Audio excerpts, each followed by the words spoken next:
आपको आपकी जरूरत है। यदि हमारे बाबा साहब डॉक्टर B.R. अम्बेडकर जी नहीं होते तो हमारे और आपके जीवन का क्या होता।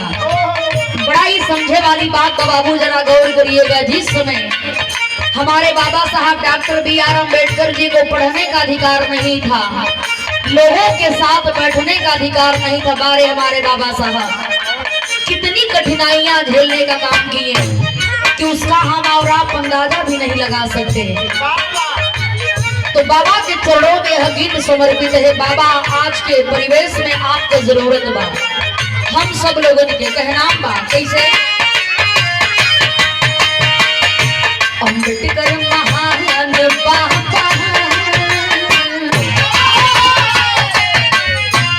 कहना है अम्बेडकर महान बाबा, जगत के चाहता नहीं।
जीवन का क्या होता। आप तो हमारे जीवन के दाता हैं, इस दुनिया के दाता हैं, पिछड़े दलित मजलूमों के दाता हैं।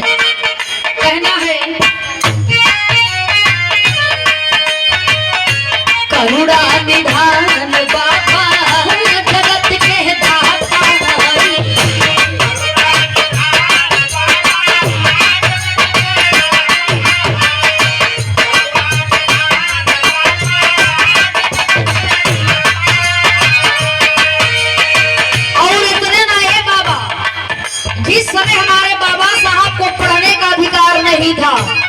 लोगों के साथ बैठने का अधिकार नहीं था, लेकिन बारे हमारे बाबा साहब डॉक्टर B.R. अम्बेडकर जी कितनी कठिनाइयां झेले हैं हमारे लिए और आपके लिए। तो अगली लाइन में कहना है क्या,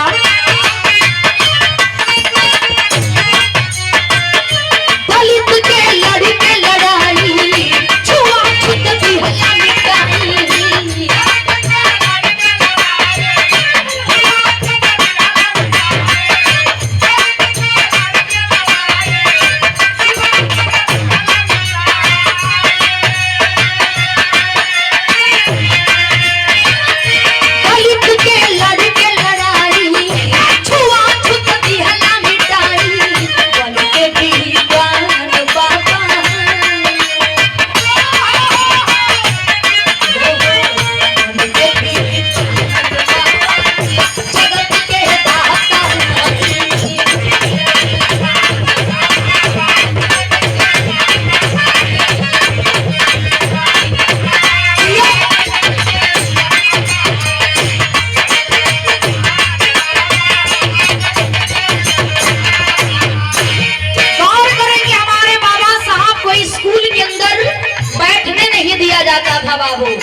बाबा साहब के प्यास लगी, लेकिन इच्छा करें कि थोड़ा जा करके हम मटका से पानी निकाल करके पी नहीं। इतना अत्याचार होता था बाबू ब्राह्मणवादी व्यवस्था में कि हमारे बाबा साहब अपने मर्जी से चल भी नहीं सकते थे, पानी भी नहीं पी सकते थे, स्कूल के अंदर बैठने का अधिकार नहीं था।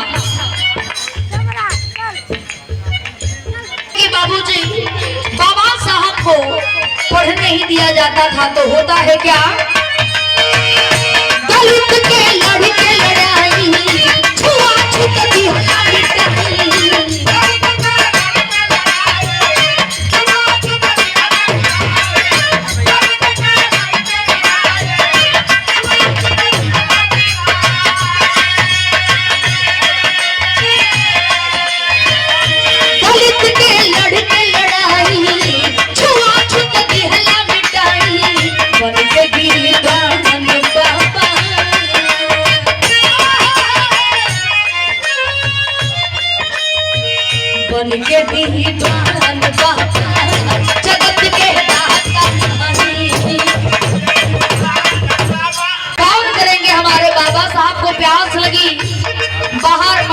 पानी रखा हुआ था। बाबा साहब गए अभी मटका के छुअल चाहत हो बाबू, तब तक एक चपरासी जा करके मास्टर से कहता है कि एक अछूत का बेटा जो है वो आ करके और पानी को छू रहा है, पानी को पीने जा रहा है।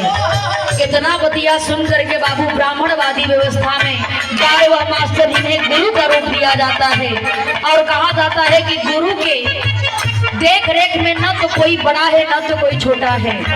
वह गुरु जो पढ़ाने का काम करता था आकर के बाबा साहब को मारना चालू करता है। बाबा साहब छोटी सी उम्र में बाड़न, रोवत बाड़न, दौड़त अपना घर में गईलन। भीमाबाई आकर के अपना बेटा के गोदी से लगा के, करेजा से लगा के कहन कि बेटा काहे रोवत बड़ा। रो रो करके बाबू देखे बाबा साहब कलन कि हम पानी के भी नाम भी पौड़ी ना और हमारे स्कूल के मास्टर साहब हमें बहुत मारे। इतनी बड़ी कठिनाई हमारे बाबा साहब हमारे लिए और आपके लिए झेलने का काम किए बाबू। ये कोई बहुत छोटी बात नहीं है। यहाँ अपने घर में मम्मी पापा के लोग बात बर्दाश्त ना करता, लेकिन हमारे बाबा साहब पूरे दुनिया से लड़ाई लड़ करके हमें और आपको बराबर अधिकार दिलाने का काम किए। हमारे बाबा साहब नहीं होते तो आज भी हमारा और आपका जीवन एक पशु के समान होता। तो कहना बाबा बड़ी कठिनाई सहना बराबर हक के दीवाना।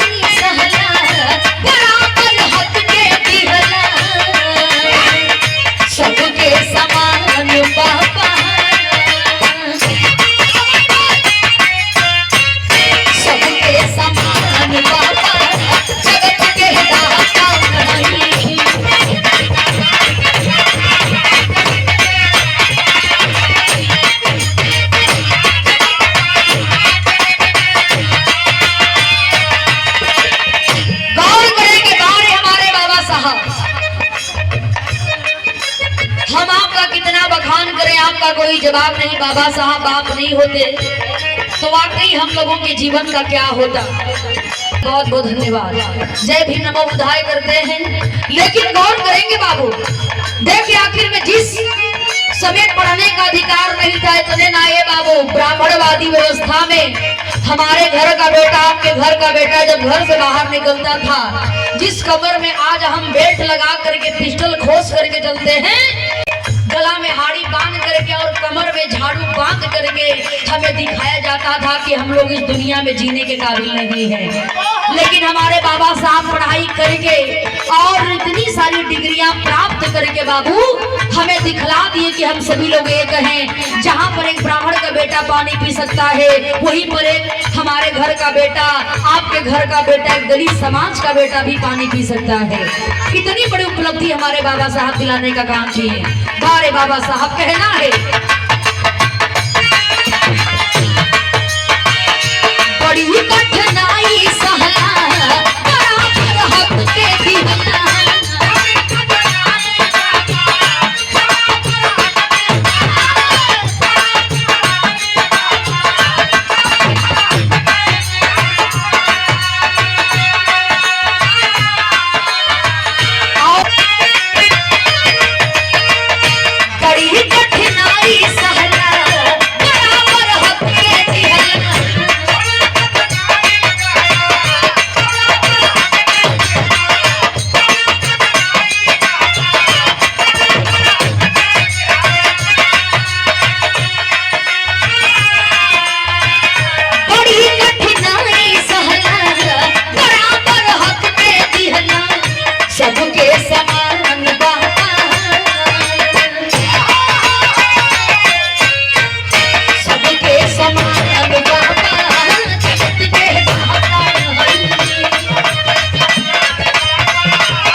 विद्या के बिना हम एक कदम आगे नहीं बढ़ सकते, लेकिन हमारे बाबा साहब कहे हैं कि शिक्षित बनो, संगठित बनो और संघर्ष करो। विद्या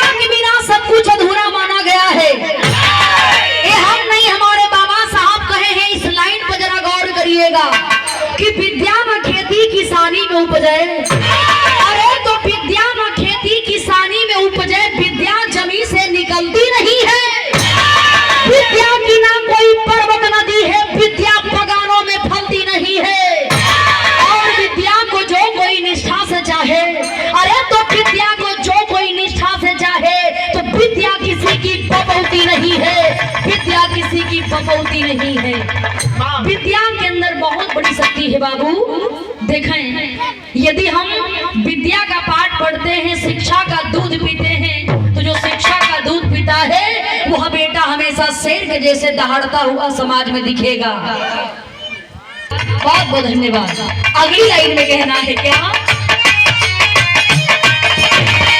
पढ़ाई पढ़ के बाबा, लड़ाई लड़के बाबा।